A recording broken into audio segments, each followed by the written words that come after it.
So today we're going to talk about something that applies to all aspects of life. Anything you learn, anything you do, especially things that are difficult. Yes. Which Is what most we things do. in life. Most things in life. Anything worth doing is difficult. Yes, indeed. So this is a process that all humans go down. So that this is like sort of deeper psychology, but we're going to apply it to sales and the journey of sales and explain to you the necessary mindset you need to have when actually trying to get good at stuff. Okay. And also like the thought process behind it. We're gonna draw it out, but what you'll notice is it's like a sine wave, right? Which is like one of the most popular waves in physics. It's without the sine wave, you wouldn't be able to speak, you wouldn't be able to see visuals and hearing. It all comes from vibrations and oscillations, and you see it in the natural world, but you also see it in life as well. So life is up, life is down. It's like yin yang. It's all over. But I think once this was explained to me, it just helped me understand sort of life a bit better. And then when things did go down, it made things sort of feel a bit more comforting, so to say. Because when we go through this, what you'll realize is that anything you do that's profound should often feel incredibly painful and difficult and really, really hard. And when we talk about chasing pain, it actually applies to this exact topic, because all the time me and Callum feel in this constant, we'll talk about in a second, valley of despair. We constantly are in this place because we're always chasing it. We're chasing the next thing. We're chasing a new level of growth. Okay, so let me just explain.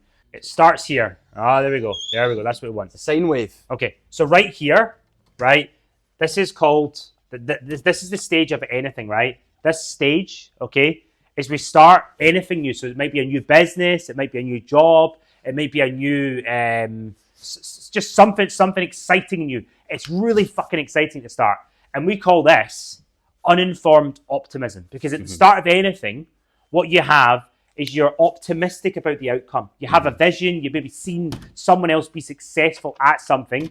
So it's called uninformed optimism. Yes, it's like the first part. It's just like when you start a new business, you'll see people make Instagram pages, they share it with friends, and like, yeah, come on, like you see all these other Forex traders and whoever are making money. You go, let's do this, let's get involved in this. And it seems you're optimistic about it, but you're also very uninformed. You don't have any knowledge, you don't have any experience. You don't have the context as to what is involved with it. You're clueless. You're completely clueless, and you think, like most people, we're just gonna go and scale up 5 offices in the next month. It's so easy. There's all these other companies like Morgan Stanley that go and do that. So you go in and you're uninformed, okay? And it's very, very good if you've even got that, because a lot of people that don't even chase this, they're just losers, right? Almost everyone in this company has some form of uninformed optimism. Like they have drive, they want to go, they want to go for it, right? So almost everyone we bring in, they have that. Whether it's and it's usually like sales, right?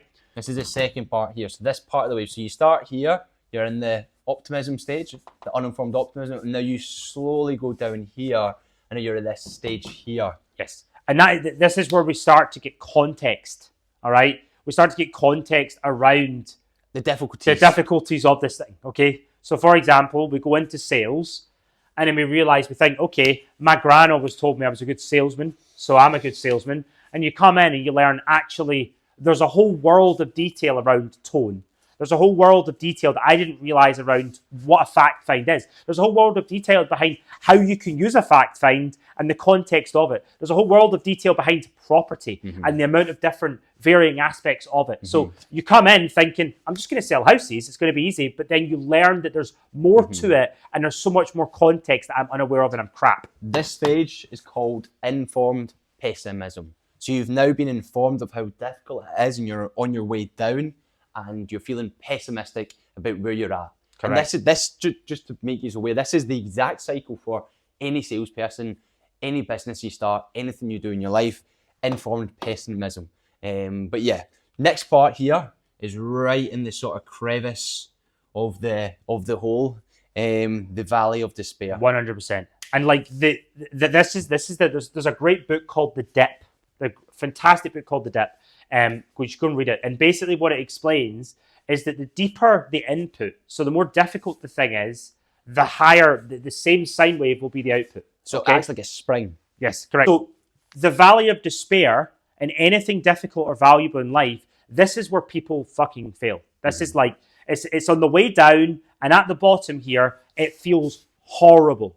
All right. And this is why we're saying, like, all the time, if you actually are a really smart and successful person, you're actually constantly chasing this. Yeah. Because this You're is looking where for this. learning happens. This is where the difficulty begins to build your character. This is where actually you learn, right? You don't learn it at the top. You think it's easy. You think that you're just going to walk into something and it's going to happen, and you're optimistic, right? Then it gets a bit difficult. And then down here, this feels horrible. This is where you truly realize how shit you are.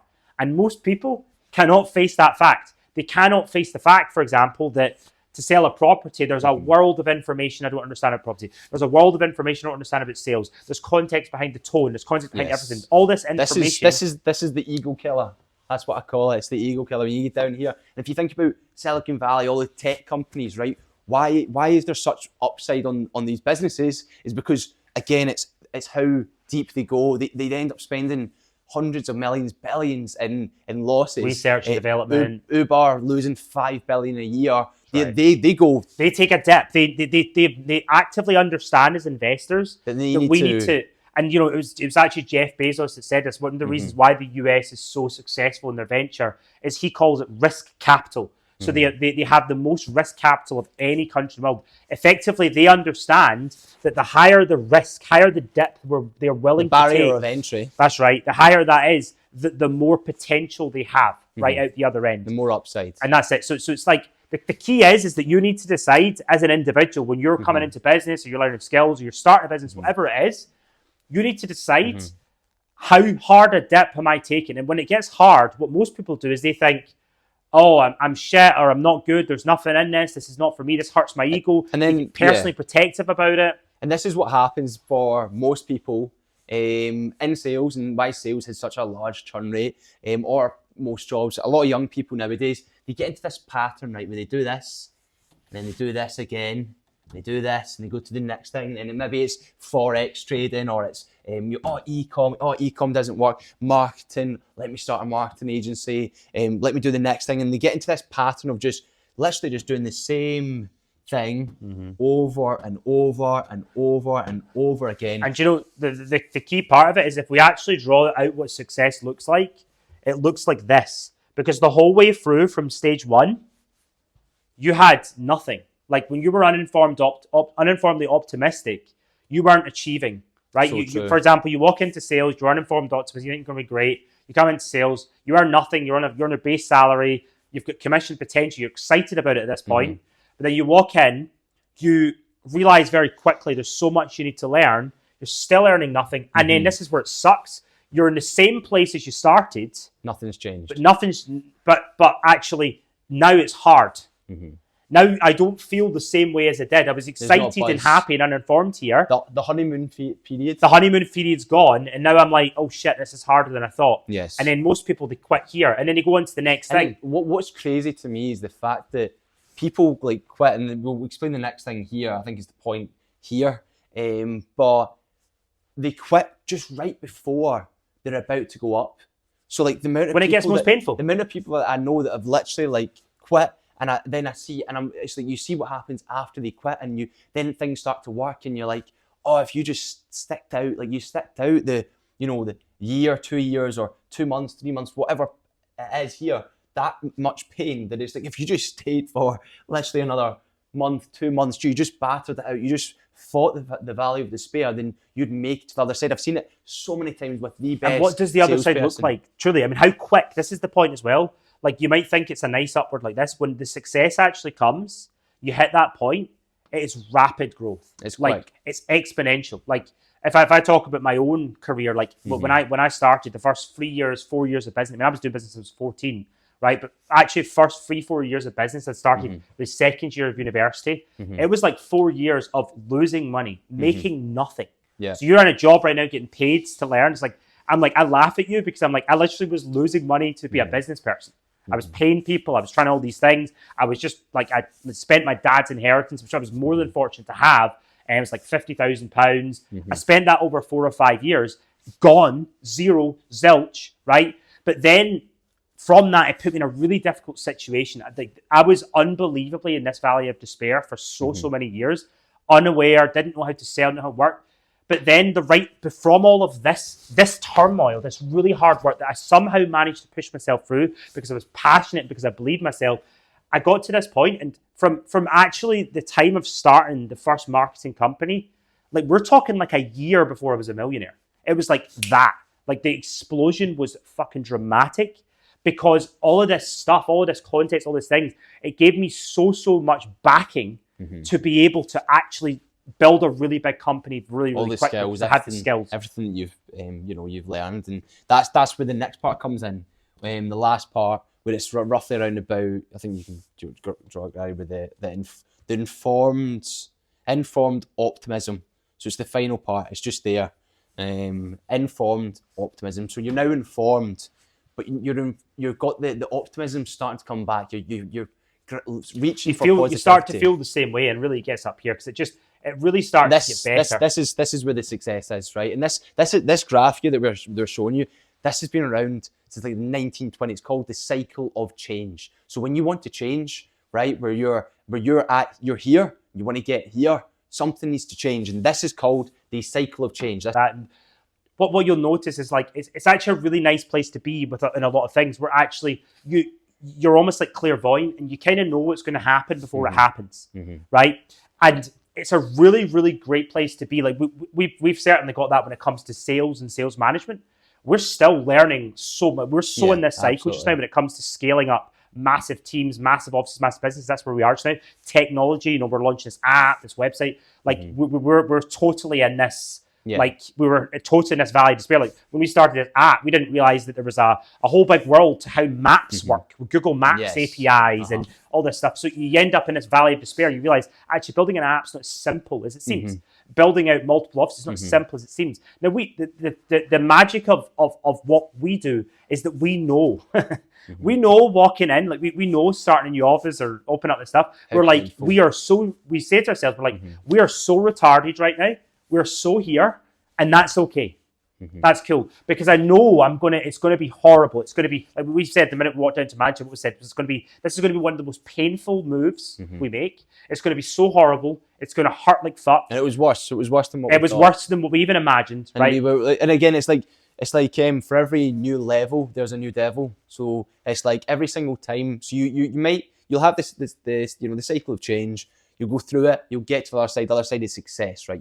You succeed at what you're looking to do, and you get to that next new level. Guess what? There's another level here that you want to get to, and it's all about just like leveling yourself up, going through this again. And at every point, every month, I am go through this exact same cycle. I know salespeople that go through this same cycle, but every time you go through it, and every time you get on the other side, you're leveling yourself up. You're becoming better. You're progressing. You're improving. That's what it's all about. If you didn't have this, you're not changing, you're not getting better. That's right. You should be thankful for the fact that you get the opportunity to be in a difficult situation and change. I always say, you earn the right to be informally optimistic. You earn that right. Because if you're here and you're able to just get results, you understand how things work, you understand a context beyond most people, you have been through difficulty and turmoil. And I have huge respect for anyone that has been through that, put the reps in, is incredibly disciplined, determined, and can fight through any difficulty. And this is actually the key skill to life. And I think, just understanding it, you gain comfort in the fact that there's everyone else, no matter if you NBA, basketball player, footballers, anyone, astronauts, you're going to have to go through this, and this is normal, and everyone goes through it. So once you understand this, you understand the pattern, you understand where you are when you're starting something new. You understand that you're uninformed and you're optimistic, and then you understand. You go through, and once you know what this is, take it into your life, and you'll start to realize, oh wait, right now I'm in the valley of despair. But guess what? That's actually further away from when you felt optimistic and really positive about where you were, because now you've been informed. You've been through the phase. You're already down here. You're actually next point here is the informed optimism. You'll start to bring it back, which will then lead to success. You're already more than halfway there. So when you're in that valley of despair, understand that you can't quit. You shouldn't quit, and you're not far away. Like you're closer to the and if ability to get you start success. something new, it's just you're just gonna be in the same. You're going cycle. right, start square one again, right? But it's like that. This feels shit. And what you need to sit there and realize is like, imagine you're in sales right now, and you know you've been doing it for 5 months, and someone new walks in the door and they're really excited about it, and you're like under pressure, you're stressed, you're not getting the results, you're annoyed with yourself, you're pissed, right? Like the key that will give you some solace is just to understand that actually you're further ahead in your journey than that person that's coming in that's super excited.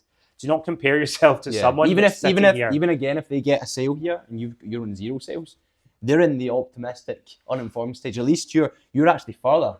Do you know what I mean? So it's like they still need to go through that, and they will go through that. It's something we see all the time in sales with people that come in and start doing really well. That's where the whole phrase "beginner's luck" comes from. Is because of this exact fucking pattern, this wave that we're trying to explain here. Right, so this beginner's luck, then you get into the realization, and the amount of people that I've seen here push through, you can make it. It's you're so much closer than what you think. Yes. But yeah, I hope you guys took a lot from this, and I hope you guys found it informative. Change. Let's do it.